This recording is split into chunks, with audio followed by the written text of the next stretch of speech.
खुलुमबाय आं सिबिरानि ब्रह्म सानसेयारि खौरां लानानै आं नोंथांमोननिसिम फिन फैबावबाय नोंथाङा जुदि चेनेलाव गोदान बा सानफ्रोमबोनि फुंनि समाव खौरां खोनासंनोबा चेनेलखौ साबस्क्राइब खालामनानै ला आरो खौरांखौ जोबजासे नायगोन होननानै आसा खालामनाय थाबाय। गसाइगावनि सिङाव थानाय जारागुरियाव सिनाय मोनै दुथाङा हरनि गेजेरावनो दानफायलांदों 100निबो गोबां गय बिफांजों लोगोसे थालिर फिथाइफोरखौ। बागाननि बिगोमानि मुङा रुपतन नार्जारी। सोरबा सिनाय मोनै दुथाङा हरनि गेजेरावनो रुपतन नार्जारी बिथांनि गय बागानजों लोगोसे थालिर फिथाइफोरखौ दानफायलांदों। दानफायलांनाय दुथाङा सोर बेखौ दासिमबो मिथिनो मोननाय जायाखै।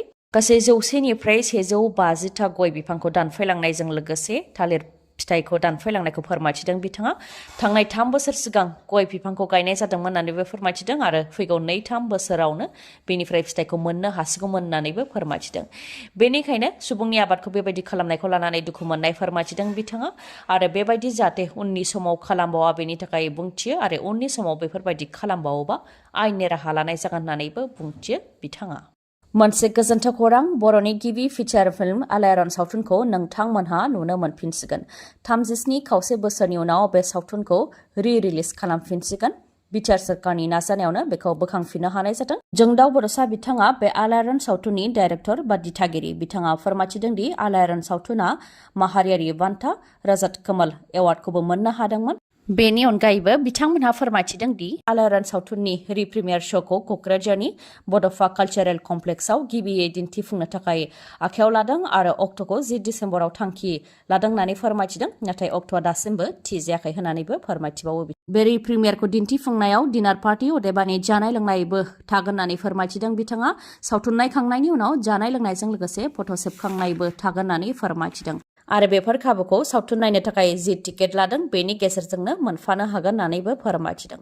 बड'फा कालचारेल कमप्लेक्सआव दिन्थिखांनायनि सानसे उनावनो उदालगुरियावबो रिप्रिमियार श'खौ दिन्थिनाय जागोन होननानै बुंथिदों। नाथाय थावनिया दासिमबो थि जायाखै होननानैबो फोरमायथिबावो बिथाङा। बेनि अनगायैबो बे सावथुनखौ गामि गामि ओनसोलाव दिन्थिहैनो सानदोंबा बेनि थाखाय जगाजग खालामनो हागोन होननानैबो खावलायहरो बिथाङा। फोरमायथिनो गोनांदि बर'नि गिबिसिन फिचार फिल्म आलायारन सावथुना 1984 मायथाइनि 13 मार्चआव गिबिसिन शुटिं जादोंमोन। बेनि 2 बोसोर उनाव बे एखे सानावनो 1986 मायथाइनि 13 मार्चआव बर'नि गिबि फिचार फिल्म आलायारना रिलिज जादोंमोन। वर्ल्ड काप 2023 आव अस्ट्रेलिया हादरा भारतनि हान्जाखौ फेजेननायनि उनाव 1 सप्ता जायैयावनो भारतनि क्रिकेट हान्जाया अस्ट्रेलियाखौ फेजेनदों। विशाखापट्टनमाव जानाय T20 इन्टारनेशनेल मैचनि गिबि मैचआव भारतनि हान्जाया अस्ट्रेलियाखौ फेजेनदों, जेराव अस्ट्रेलियानि क्रिकेट हान्जाया 208 रान बानायदोंमोन।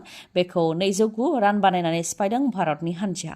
2 उइकेटआव भारतनि हान्जाया देरहादों, जेराव भारतनि सूर्य कुमार यादव बिथाङा 80 रान, ईशान किशन बिथाङा 58 रान आरो रिंकू सिंह बिथांनि गोख्रों गेलेनायजों भारतआ अस्ट्रेलियाखौ फेजेननो हादों। जेराव अस्ट्रेलियानिफ्रायनो जर्ज इंलिश बिथाङाबो हारसिङैनो सेन्चुरि रान बानायदोंमोन। 110 रान बानायदोंमोनब्लाबो भारतनि आखायाव जेननो गोनां जादों अस्ट्रेलियाया। थांनाय 2023 वर्ल्ड कापआव अस्ट्रेलियानि हान्जाया भारतनि हान्जाखौ फेजेननाया सप्तासे जाथ'यैयावनो फिन अस्ट्रेलियाखौ फेजेनफिनदों भारतनि हान्जाया, जायखौ लानानै एसेब्लाबो गोजोननाय फैदों भारतनि क्रिकेटखौ मोजां मोनग्रा रायजो राजाफोरनि गोसोआव। हाग्रानि मैदेर आरो सुबुंनि गेजेराव जानाय दावहाया गिबि खेब नङा आरो मैदेरनि गाग्लोबनायजों सुबुंनि जिउ खोमानांनायाबो गिबि खेब नङा। फिन मैदेरनि गाग्लोबनायजों नखरसेनिनो 4 सुबुंनि जिउ खहा, जेराव 2 उन्दै गथ'साफोरबो दंमोन। आसामनि कार्बि आंलं जिल्लानि बकाजियाननि सानजा फरेस्ट रेन्जनि सिङाव थानाय बरमानटिर ओनसोलाव जानो मोन्दों बे दुखुनांथाव जाथाया। मैदेरनि गाग्लोबनायजों जिउ खोमानांनाय सुबुंनि मुङा फारियै रिबिका केरकेटा 28 बोसोर बैसोनि, खानिया थिरिया 50 बोसोर बैसोनि आरो 2 उन्दै गथ'साफोर। बेलासि 3 रिंगासो समाव जानो मोन्दों बे जाथाया। आबाद फोथारनिफ्राय न' फारसे फैबाय थानाय समावनो लामायाव माने मैदेरा बिथांमोनखौ बेंथेनानै बिथांमोननि सायाव गाग्लोबदों, जायजों बिथांमोन 4आबो जिउ खोमानो गोनां जादों। जाथायखौ खौरां मोननायनि उनाव पुलिस आरो हाग्रा बिफाननिफ्राय नुजाथि फैनानै गोथै देहाखौ बोखांनायनि हाबाखौ मावफैदों आरो पस्टमर्टेमनि थाखाय दिपु मेडिकेल कलेज एन्ड हस्पिटालाव लांनाय जादों। बेबायदिनो बे ओनसोलाव मैदेर आरो मानसिनि गेजेराव दावहाया गोलाव समनिफ्रायनो जाबाय थादों आरो मैदेर आरो मानसिनि गेजेराव जानाय दावहायाव गोबां सुबुंफोरा जिउ खोमानो गोनां जाबोदों। थांनाय 2019 मायथाइनि मे दानावबो सासे गोर्बोआव गोनां आइजो आरो बिथांनि 4 बोसोर बैसोनि फिसाजोआ सानदे बाजार होननाय ओनसोलाव मैदेरनि गाग्लोबनायजों थैनो गोनां जादोंमोन। बेनि अनगायैबो आगस्ट दानावबो 13 बोसोर बैसोनि उन्दै हिनजावसा गथ'आ बकाजाननि फुलबारि ओनसोलाव मैदेरनि गाग्लोबनायजों जिउ खोमानो गोनां जादोंमोन। मैदेरनि गाग्लोबनायजों सुबुंनि जिउ खोमानांनाया बेबायदि जाबोबाय थादोंमोन, नाथाय बे खेबाव खेबसेयैनो 4 सुबुंनि जिउ खोमानांनायखौ लानानै ओनसोलनि रायजो राजाफ्रा गिखांनाय सोमजिनायखौ फोरमायथिदों। क'क्राझाराव बिपिएफ दोलोनि स्पेसियेल जयनिं हाबाफारि। क'क्राझार सोहोरनि जेडि र'डआव थानाय बिपिएफनि गाहाय मावखुलियाव मिरु कमिटि बिपिएफ दोलोनि बानजायनायाव जयनिं हाबाफारि लादों, जेराव बिजेपि, इउपिपिएल आरो कंग्रेस दोलोनि दैदेनगिरिफोर आरो मावथिफोर गासै फ्राय 500सोआ बिपिएफ दोलोआव हाबदों। बेनि सायाव क'क्राझार बिजेपि जिल्ला सेक्रेटारि जासमिन ब्रह्म आरो सुबर्णा बर'आ, बिजेपि महिला मर्चानि जेनेरेल सेक्रेटारि दिपाली ब्रह्म बिथांमोनजों लोगोसे गोबां दैदेनगिरिफोर आरो मावथिफोरा जयनिं जादों। जेरावनाखि लकसभा बिसायख'थिखौ नोजोर होनानै मन्त्रि अशक सिंघाल बिथाङा क'क्राझाराव थानानै दासान्दि मेल मिटिं खुंगासिनो दं, अब्लाबो दोलोनि मावथिफोरखौ गाबथानानै लाखिनो हायाखै बिथाङा, जायनि थाखाय गोबां बिजेपिनि मावथिफोरानो बिपिएफ दोलोआव हाबगासिनो दं। बेखौ लानानै बिपिएफनि दैदेनगिरि खाम्फा बरगयारी बिथाङाबो बुंथिदों दि बिजेपिआ बिटिसिआव गावसोरनि जि थासारि बेदि गाज्रि बेखौ मोनदांदों, जायनि जाहोनाव बिटिसिआव गावसोरनि गोबां एमएलए आरो मन्थ्रिफोरखौ बिबान होदों आरो गोबां मन्थ्रि आरो एमएलएफोरानो बिटिसिआव फैगासिनो दं। नाथाय बिजेपिनिफ्राय 19, 20 बा 50 एमएलए मन्थ्रि फैयोब्लाबो जेबो खामानि होनाय नङा, मानोना गासै हारि माहारि धोरोमनि सुबुंफोरा हाग्रामा महिलारिखौनो देरहाहोनो थांखि लाखाबाय होननानैबो बुंथियो बिथाङा। लोगोसे इउपिपिएल सोरखारनि सायावबो रायजो राजाफ्रा फोथायनाय गैयै जालांबाय आरो इउपिपिएलनि गेजेरजों जेबो जानाय नङा बेखौ रायजो राजाया मोनदांबाय। बेनिखायनो बिजेपिनि मोजां दैदेनगिरि आरो इउपिपिएलनि ओनसोलनि दैदेनगिरिफ्रा बिपिएफ दोलोआव हाबफैदों होननानै फोरमायथिदों खाम्फा बरगयारी बिथाङा। बिथांनि अनगायैबो बिजेपि दोलोनिफ्राय ओंखारनानै बिपिएफआव हाबफैनाय बिथांमोनहाबो बिजेपिनि मददगिरिफोरखौ बिजेपि एंगारनो थाखाय खावलायो। बिथांमोना बुंथिदों दि बिजेपिआ मोननै बाहागोआव दं, मोनसे आसाम बिजेपि आरो गुबुन मोनसेया बिटिआर बिजेपि। नाथाय आसामनि बिजेपिआ बिटिआरनि जौगानायखौ लुबैया।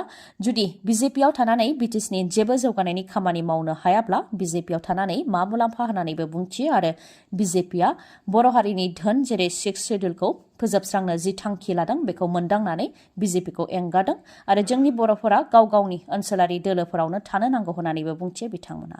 जेरावनाखि बिजेपि सोरखारा बिटिआरनि सिमा बांहोनो थाखाय फोसावदों, नाथाय गहपुर आरो सनितपुरनि बबेसिम हाया बिटिआरआव हाबगोन बेबो मोनसे सोंथि आरो बावैसो उनावनो बिटिआरनिफ्राय गामि दानख'नायखौबो सीएम बिथाङा फोसावनो थांगासिनो दं आरो गामि दानख'नायखौ फोसावनाय लोगो लोगोनो गोबां गामिया बिटिआरनिफ्राय दानख' जागोन होननानैबो फोरमायथियो बिथांमोनहा। बिजेपि दोलो एंगारदोंब्लाबो सोलिफु सोरखार इउपिपिएलआव थाङैनि सायावबो बिथाङा फोरमायथिदों दि जोंनि नोजोराव इउपिपिएलआ फैलर सोरखार, बिटिसिनि गोहोफोरखौ दिसपुराव हरगासिनो दं। बेनि अनगायैबो इउपिपिएलनिया गिबि मन्थ्रिजों सिं खोथा जागासिनो दि इउपिपिएलखौ सोरखार सालायनो हो, माखासेखौ नोंसोर अदेबानि बिजेपिआनो सालाय।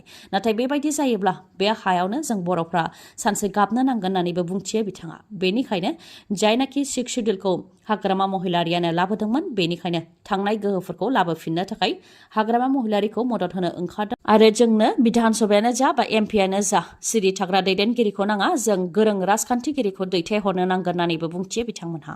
उदालगुरि जिल्लानि हरिसिंगायाव गावसुंथा हानजाफोरनो अदेबानि सेल्फ हेल्प ग्रुपनो 25,000 रांनि चेक रानदों सयल कनजारभेसन बिफाननिफ्राय। हरिसिंगा भिसिडिसिनि मावख'आव उदालगुरि जिल्ला सयल कनजारभेसन डिभिजन आरो प्रजेक्ट मेनेजारआ सानसेनि हाबाफारिजों प्रधान मन्त्रि कृषि बिथांखिनि गेजेरजों ओनसोलनि गावसुंथा हानजानो 25,000 राङै मोनफ्रोमबो हानजानो चेक राननाय हाबाफारि लानाय जादों।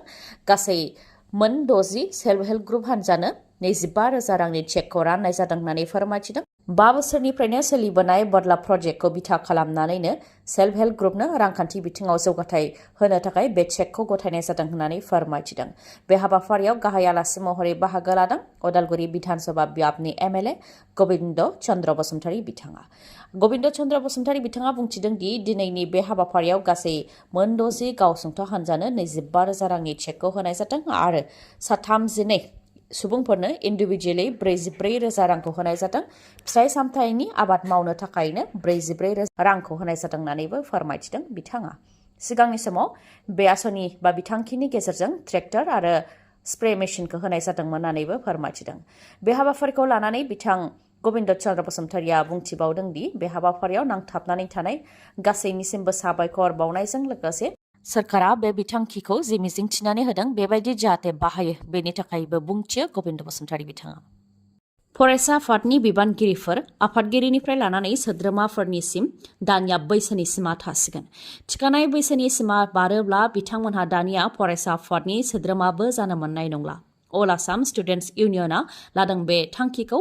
अल आसाम स्टुडेन्टस इउनियना मोनसे कनफारेन्स खुंदों, बेयावनो बेफोर थांखिखौ लादों।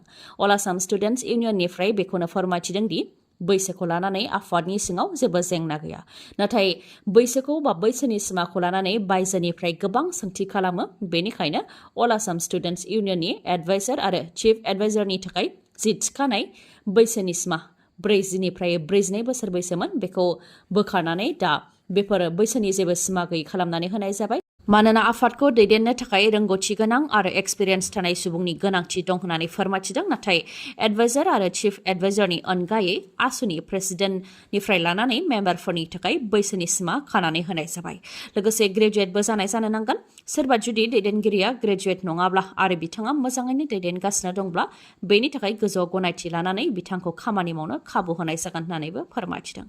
जायनाखि आसुनि एडभाइजार आरो चिफ एडभाइजारनि बैसोनि सिमाखौ बोखारनानै होनाय जाबाय। बे लेखायै आसुनि चिफ एडभाइजार डक्टर समुज्जल भट्टाचार्य बिथाङानो दा बिबानखौ सामलायलांगोन।